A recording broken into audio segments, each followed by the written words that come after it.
Here we go. All right, nice. Welcome everyone. Merci à toute l'équipe de Scala.io pour organiser cette conférence. C'est la première fois que je viens à Paris depuis des années et ça fait vraiment plaisir de revoir le pays. So it is still not fully settled in my mind that I live in an English-speaking country, come back to a French-speaking country as a French guy, and I'm going to speak in front of mostly a French audience in English. That's a bit mind-boggling. Anyway, so as a word of caution, there is a lot of code in my slides. I asked Valentin, I don't know if he's there, what size should I use for the code? And he said it has to be the mean of the age of the group. So raise your hands if you are under 30. Eesh. Okay, oof. Right, so I may have used the scaling factor to sort of exaggerate it down. Sorry. I hope it goes all well. So let's get started. Domain-specific languages. I think there's only one reason to use a functional language. That's for embedding languages into your code.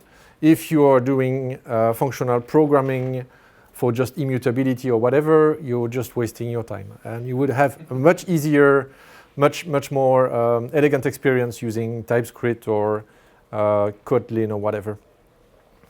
Unfortunately, in Scala, it's all over the map. Here is just a small sample of a few libraries that are open source in the wild. So there is, this one is called Decision Forest. It's a library for expressing business logic. And this is just a small sample of their DSL, but yeah, it's one example. Here is Cat's effect, of course, Zio, all these nice effect systems that use DSLs to represent computation. Here's another one. Coulomb is a library for specifying metrics, or not metrics, but units of measures, and composing them together, which is really elegant. And here is another one. Xylophone is a library to just represent XML data structures and pretty print them. All of these examples have a thing in common. They have an interpreter which takes the expression in the DSL into a type at the Scala level, so execute as a Scala result. And this is, quite easy to come up with. This is what essentially everyone pretty much has been taught when we talk about DSL, embedded DSL in a language. But I would say, make the claim that this is only half of the equation. Right? These high-level specifications, they are not meant to be run at runtime. You can think of it like using an interpreted language for production code. It's not extremely efficient. There's going to be a runtime cost of interpreting on the fly your code. And so I would make the claim that as functional programmer, if we really want to use the phrase abstraction without remorse, then we have to come up with the other half of the equation, which is to compile that code into something that runs extremely fast. And if, as engineers, we should develop mechanical sympathy and understand how, at the low level, things work in a performant fashion, so that we can take our high-level specification and compile it into a low-level implementation. And when it comes to that, though, what I see most of the time is that people rely on pre-made recipes. Right, so here is an example. This is a awesome book, really great book, pretty much the go-to book for people who want to sort of start off writing compilers. But it has a major flaw, in my opinion, and it should be deeply unsatisfying to every one of you. It only gives you the fish. It doesn't really teach you how to fish, right? It gives you a few examples, but it does not give you like a precise way of deriving a compiler. Fortunately, the process of coming up with a compiler, at least in a principal fashion, has been known for ages, since the first Lisp optimizing compilers. And one person in the community in particular has been quite vocal about it. He wrote a dissertation on the notion of calculating compilers. So taking a high-level specification and by process of calculation, coming up with a low-level implementation of that language. And here's the kind of thing that you would find in the dissertation. That's the sort of graphs that we like to see in functional programming, right? So if you want to go from one point to another, instead of going straight, you go down, then right, then up. Yeah, 3 steps instead of 1. But it's very principled. It's quite elegant. And it also has some nice properties, like, for example, it is correct by construction, which means that instead of writing unit tests like a sore loser, you know by construction that the result program is correct because you derived it by equational reasoning. So let's see how this works out, right? Here's the recipe to calculate a compiler. First off, you write your high-level specification. That's your evaluation function. Everybody does that. Easy. Then you generalize your evaluator into a stack machine. I'm using stack machines in this talk, but it could be a register machine. You take your stack machine and then you convert it to continuation passing style. Easy. And then finally, you take your CPS conversion and you transform it into a specification using defunctionalization, right? To remove the function space from your compiler. Okay, let's go through it. No, I'm just kidding. So this is quite a lot. You know, I understand that people don't do it at work because that requires quite a lot of effort. But we can look at that recipe and apply functional programming principles. Just look at the process. It takes one input, feed it immediately in the next step to be processed and turned into a new output. If you have heard about deforestation or fusion, we should just apply that principle or that technique to this recipe here. And this is the technique that I want to show you today, which is essentially taking the 3 steps, 2, 3, and 4 into a single step. And what we're going to do is calculate both a compiler and a machine language out of the high-level specification in one single step, using just equational reasoning, which is the easiest of techniques, right? It's just just a matter of swapping in place expressions. That's it. And by the way, I didn't invent anything. I'm going to give the references at the end of the talk. But let's take a simple language just to give you a taste of what that looks like. So this is a Boolean expression language. It's not even complete, but that's enough for me to show you like the main ingredients of the technique. And by the way, I know that you're all thinking that's not even valid Scala. I don't care. I don't care at all. I would say that this is the slide with the rent. It's valid in all functional languages except in Scala. I'm sick of these small watts in the language that eat away my patience. So why not make it valid in Scala? Huh? Yeah. It turns out that it's not actually very hard. All the ingredients are already there. In fact, when I raised the points on the contributors channel, one of the Scala compiler contributors told me that it's quite easy to do. So why not? So please, if you agree, just go and upvote, make some noise. Would be really nice. Okay, rant over.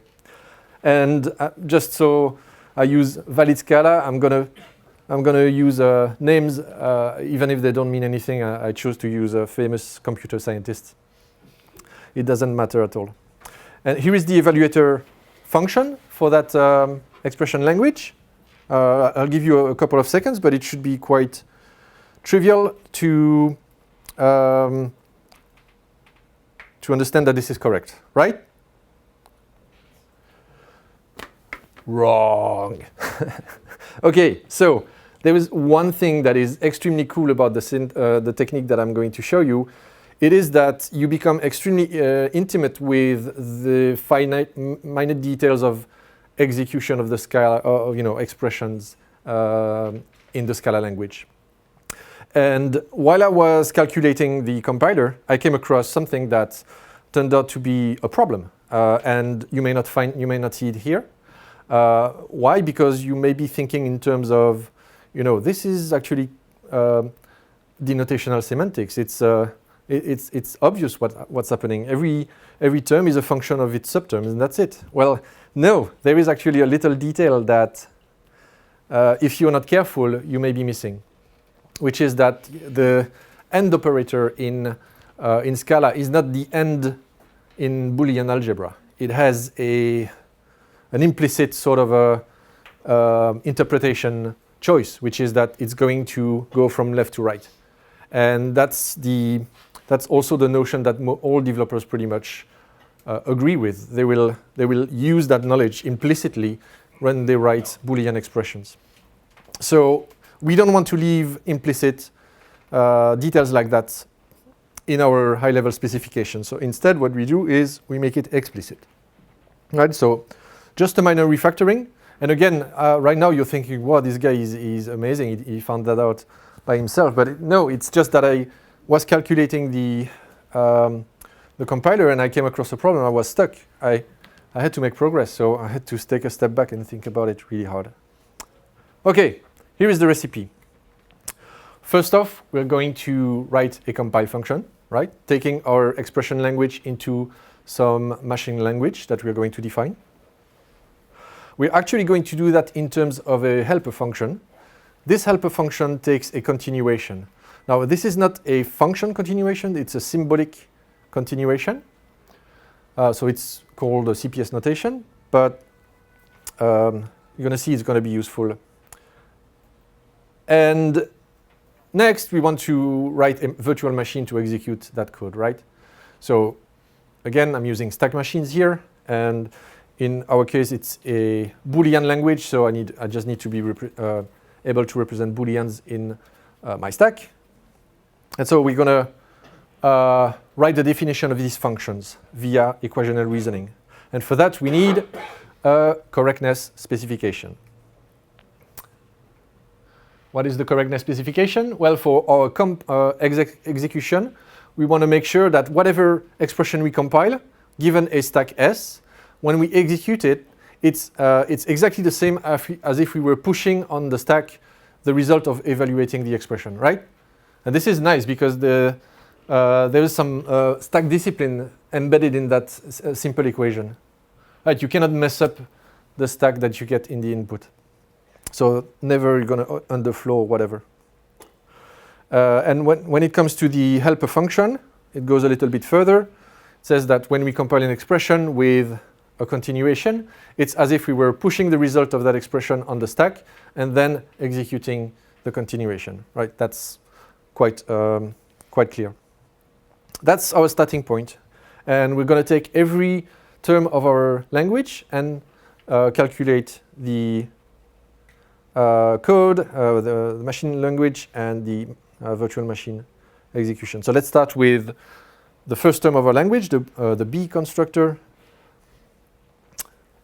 We know we have our specification, so we can just replace it with the right-hand side of the specification, right?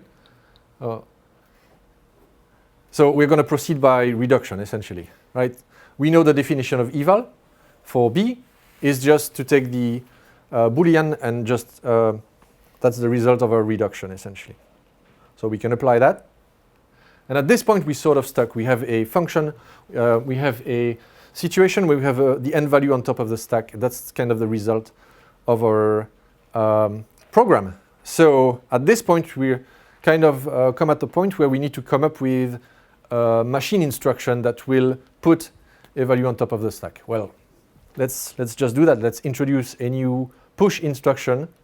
That push instruction takes a value, and when it's executed, it's just going to put the value on the stack and then keep on executing the resulting continuation. Easy. We came up with the first definition of our language. There it is.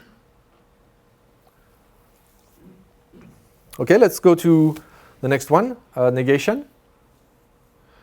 Again, we replace with the right-hand side of the correctness specification. We inline, we do the beta reduction of the evaluation.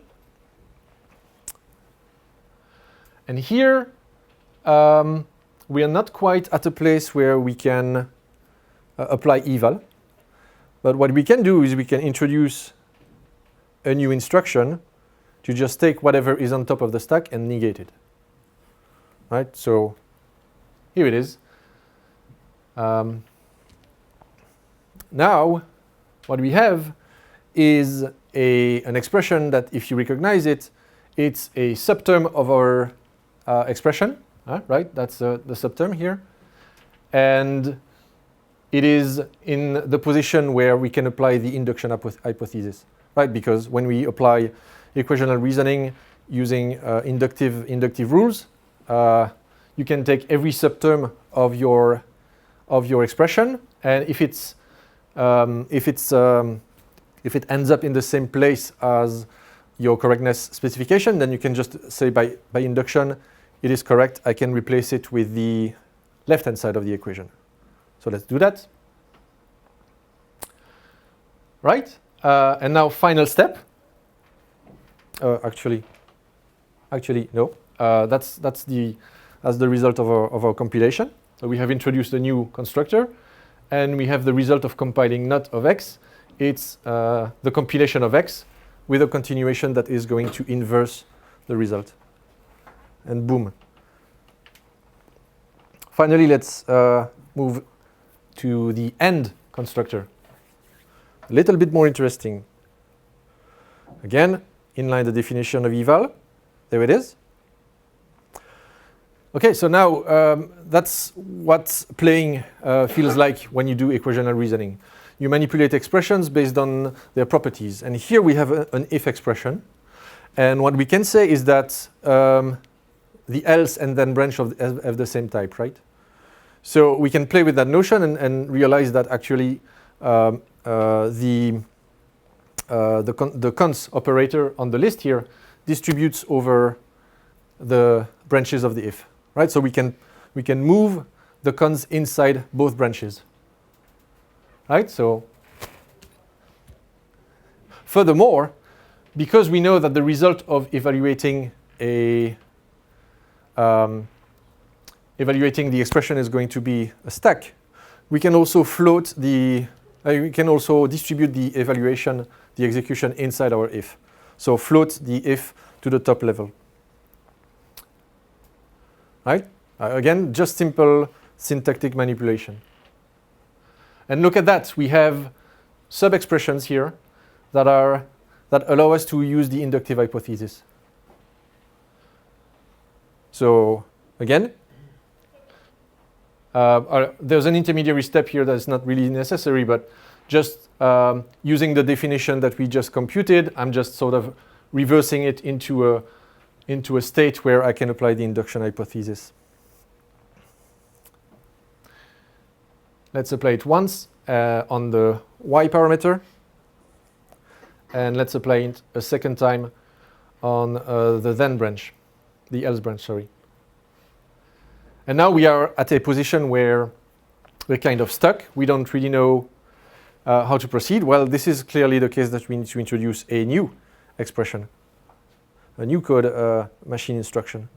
So let's just do that. Let's introduce the if instruction that takes two continuations, and it expects that there's going to be a Boolean on top of the stack, and it's going to take that Boolean and determine whether to execute the first continuation or the second continuation.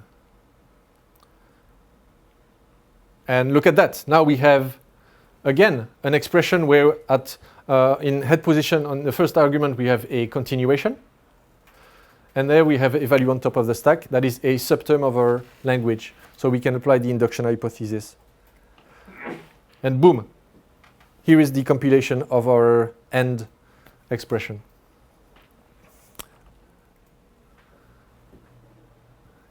Easy peasy.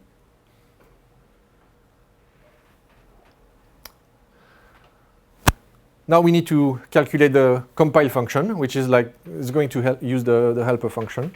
Again, by specification, we know that this is equal to evaluating the expression on top of the stack.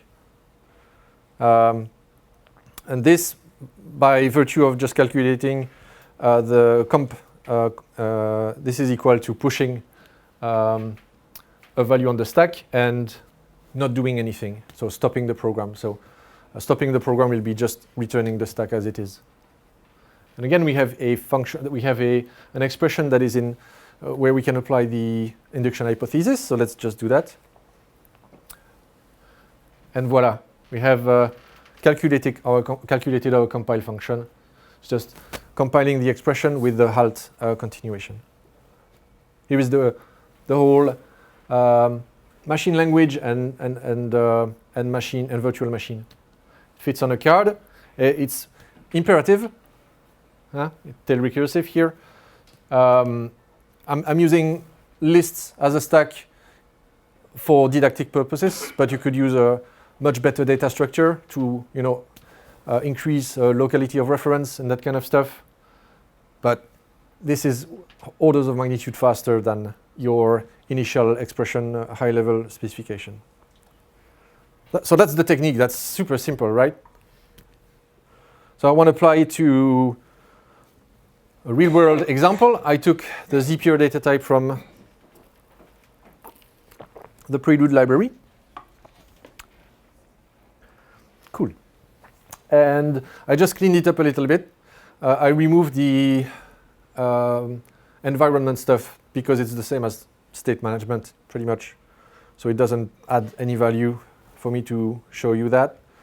And they also have, for state management, they have a single constructor that takes a function. And I split it into get and set, which is more like what we would see in a traditional encoding. You can get back the modify by doing a round of optimization on the compiled code anyway. So there it is. So we have a constructor for pure values, for fading. We can resurrect from failure. We can try to handle errors. We can get the state, set the state, write to the log, and finally the flat map constructor that Thomas was talking about earlier today. Here is the evaluator. I don't think it's going to be surprising, but let's go through it. Writing out a value is, by the way, the log is just going to be a vector of values. Our state, of course, that's the resulting state, and we can either succeed or fail. So in the case of a pure value, we just succeed with leaving the state unchanged and not writing anything to the log. Failing, same thing, we just fail. Apply the callback to the error and come up with a new result. And we must not forget to accumulate the log, of course. And we, of course, thread the state through this computation. Yada yada. The rest is the same thing. Getting the state, just taking the state as the success result, yada yada. Okay. So again, we need to write our compiler function, come up with a machine language for our expression language, completely untyped, of course. And this time our stack is going to be a little more complex. So I'm going to reveal in a moment why that is so. But I just, for now, allow the stack to contain just pure values. And of course, we need a virtual machine. And this time it's a little bit more complex because we have the handling of failures that we need to take care of. So we not only have one unknown, three unknowns here, but 5 unknowns that we need to derive through our calculation process. That sounds like a lot, but it turns out that it comes out quite naturally through the calculation. What does our correctness condition looks like? Well, the execution of an expression, if it's successful, So it's equal. It's the same thing as evaluating the expression, of course. If it's successful, then we move on with the continuation. And we don't forget to accumulate the state and thread the state, accumulate the log and thread the state, etc. And we have the resulting successful value on top of the stack. Otherwise, we execute that fail routine that we have to derive. And here note that in the failure, there is no continuation because, of course, you short circuit your code, right? You may, in fact, blow up the whole program. All right, let's get started. This one is going to be super easy and very familiar if you remember the first example. So by specification, we know that the execution of val, I'm just going to skip the step where I replace with eval, etc., just going to inline the definition there. We know that executing val, evaluating val ends up with just the right value, the state left unchanged. And this is a reducible expression because we know we can reduce the pattern match, and just in this case, it matches the first branch. So let's do that. This is what we end up with. And look at that. We are appending nothing to the log. So I can, just by identity law, I can just remove that. It's not useful at all. And this will look very familiar, right? We have a value on top of the stack, and we cannot reduce it anymore. So time has come to introduce our well-known push constructor. Let's just do that. And there you go. We have compiled our first term of the language. Let's do now failure, right? Failure, easy as well. Again, I have a pattern match that I can reduce. This time it's going into the second branch of the pattern match, right? Now, I can't reduce it anymore because I don't know the definition of fail. It's too early to know. I mean, I wouldn't be able to define it. I don't have any information to define it. So let's introduce an instruction, right? So we define our next instruction throw that is just going to invoke that fail routine. And we have compiled our second term of the language. Let's move on to get. Again, extremely easy. We know that in the case of get, we take the state and produce it as a result. We can reduce the pattern match. Same thing as for succeed. We can eliminate that value just by introducing an instruction. But this time, it's not just push whatever value I'm given. It's take the load the store on top of the stack, right? So it has to be a new instruction. Easy. Yeah. I might be missing something. Where's K come from on the last line? Oh, sorry, that's supposed to be a W. Yeah. Good spot. Cool. It looks like we are cruising through the compilation process. Let's move on to set. Again, in the case of set, we know that we just take the state that we are given as an input and get rid of the one that was there and just produce the unit as a result. Inlining the pattern match, this is what we get. This, again, is going to look like an opportunity for us to introduce that new machine instruction that is going to store whatever is given in the state. There you go. Cool. Again, just simple manipulations. There's creativity in this process, which is, I think, the fun part of coding. It's not really writing code. It's coming up with these things and knowing that they are correct. So that's still mind-blowing to me. Right. Let's move on to login, or writing to the log. Boring stuff. Pattern matching. And in this case, we take we produce a singleton vector, and we just append it to the pattern match, so we can just inline that expression there. And because it's a singleton, we can replace it with just the append operator and produce the unit value on the stack.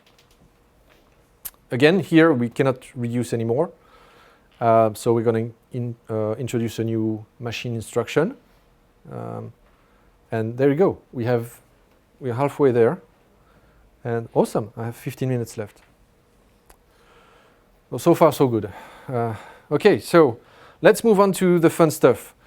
A little bit more complicated, but you're going to see that, again, it comes out naturally.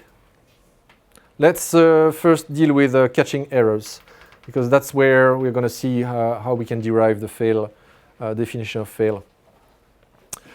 So the expansion of this expression is a little bit more involved. It's just because there is the second pattern match where I catch the error and have to thread the state and accumulate the log, etc., etc. But look at that. What do we have? We definitely here have, if you look at this expression here, we have an expression that is almost in a state where we can use the induction hypothesis.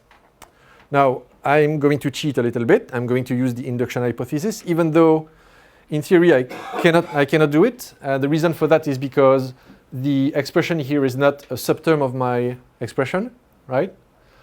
And there is a solution for that. You need to just realize that your evaluation is not compositional. So in the case of flat map and catch, you have sub-expressions that are the result of other sub-expressions. In that situation, what you need to do is move from a simple induction rule to an operational semantics. But again, that's an exercise that is extremely simple to do. You just, instead of writing a function, you write inference rules, and that's are actually exactly like your code, except using a mathematical notation. I did the exercise for this specific use case, and the only thing that it added is it gave the names to these sub-expressions that I could use to then apply the induction hypothesis. I think in this specific example, it doesn't add much, and I'm not an academic, and I have work to do, so I'm just going to skip that step and apply the induction hypothesis. Right, so now I have a sub-expression here that is way simpler, but look at the shape of this. This is not at all the correctness condition that we are looking for.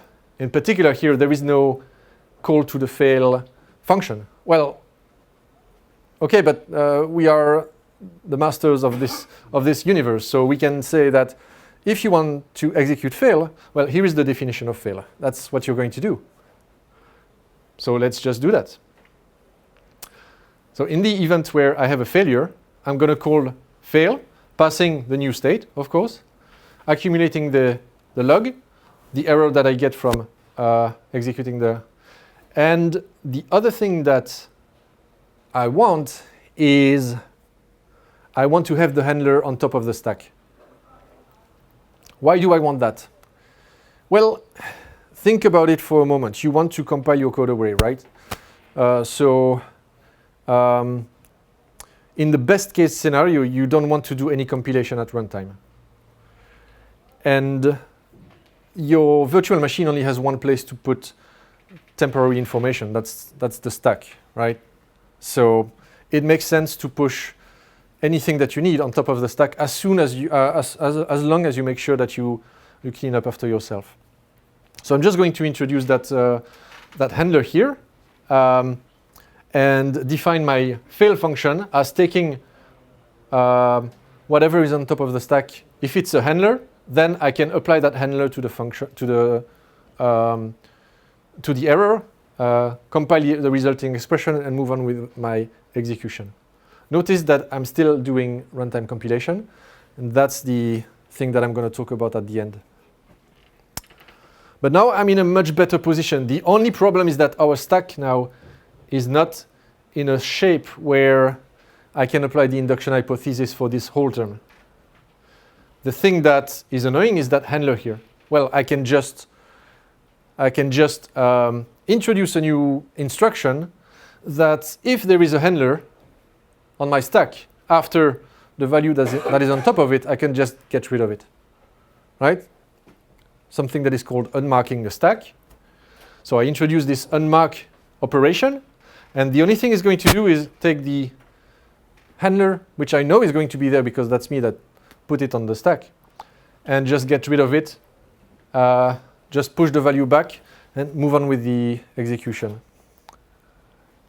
And look at that. Now I have an expression where my value is on top of the stack. My stack is the same in both branches. I can finally apply the induction hypothesis for x.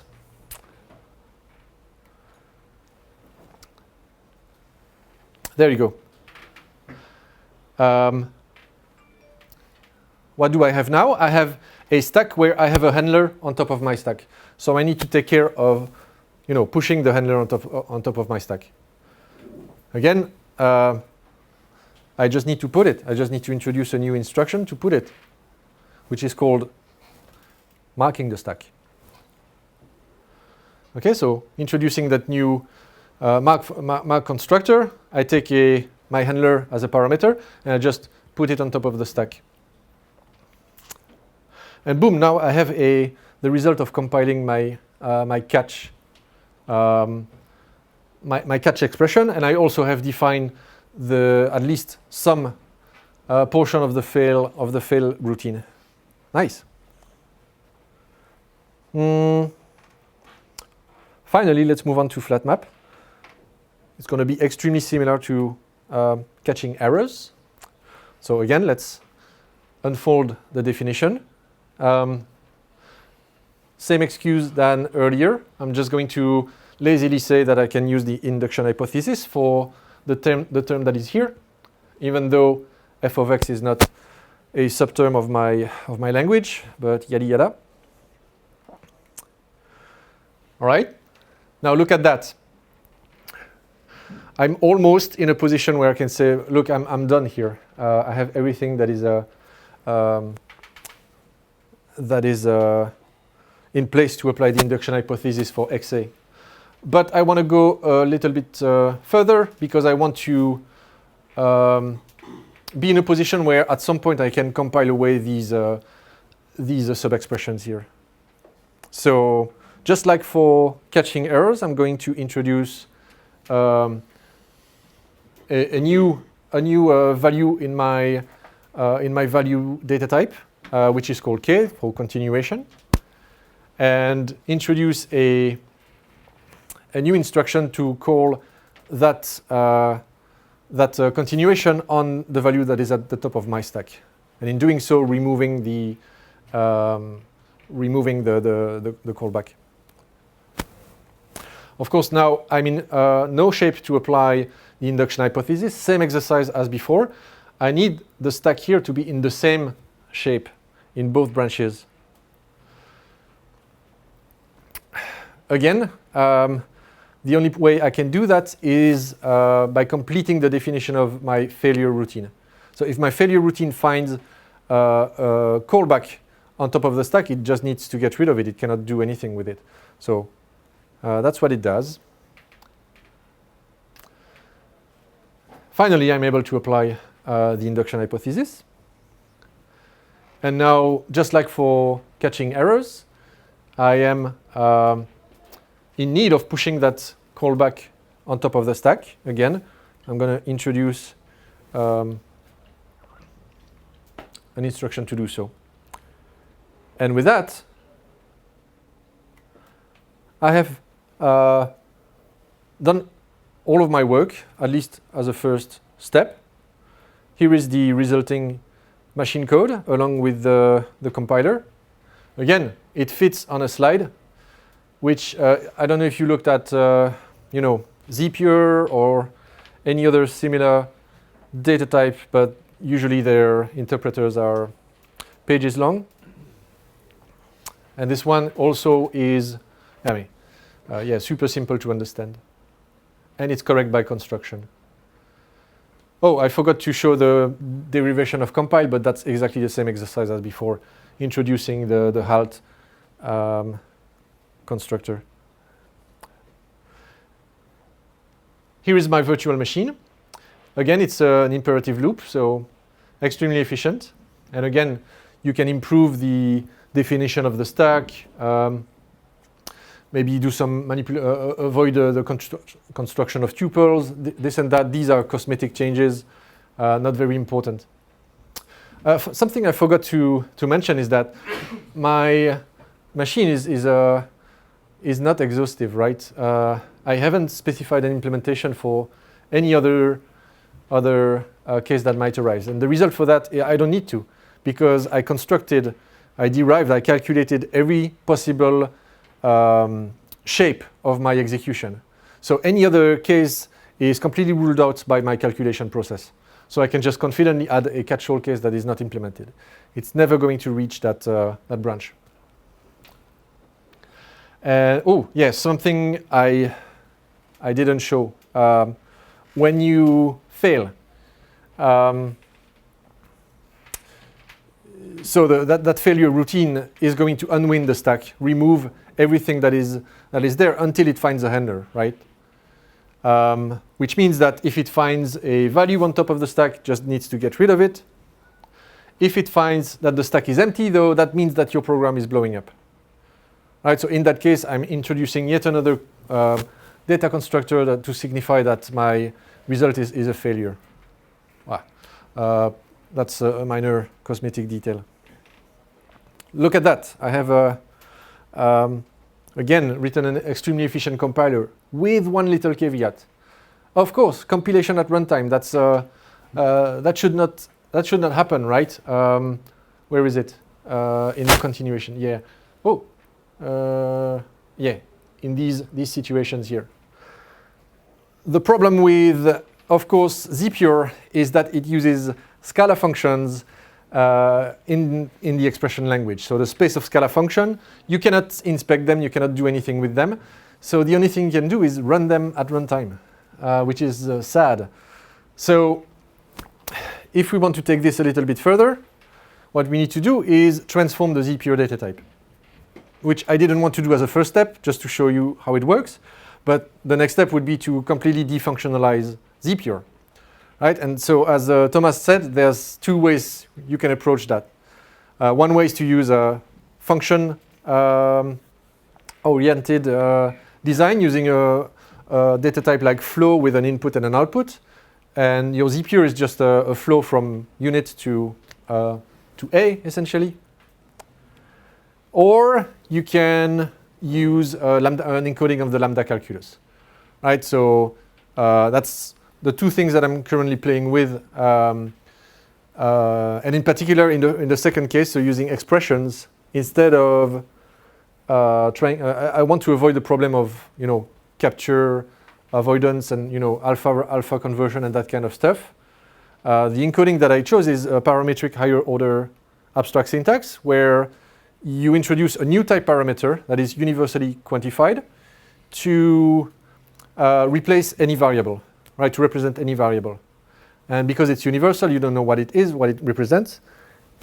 And therefore, it's going to be materialized during execution, where your user code doesn't have access to the definition of that type parameter, so it cannot know anything about it. It's completely opaque. That aside, that's pretty much it. There is one minor detail in Zpure that is incorrect. You can write expressions that never terminate, that diverge. And that is not captured in their evaluator. And it is not captured in my compiled machine code either. The way to do that is to introduce another data type to represent the notion of partial execution, which is known as the partial monad. And I didn't do that here, but if you're interested, just ping me and I'll show you. This is just an introduction to an amazing collection of papers on the topic of calculating compilers for people like us, so not for academics. And I invite you to go and have a read. They tackle, stack machines, register machines, and they also enrich the languages more and more. So, for example, adding concurrency, adding staging, and also, yes, something that is that may become quite important if you compile large expressions is that my machine language is essentially a tree, right? For example, in the if case, in the first example, I have a left branch and a right branch, which means that there is a lot of duplication potentially in my expressions. The way to, I'm out of time. The way to fix that is to move on to a direct acyclic graph. And again, it's a simple calculation process to come up with the result of transforming a tree into a graph. And that's it. I thank you very much for listening. What else? Yeah, I don't know if there is time for questions, but if not, then come and find me later. Thank you.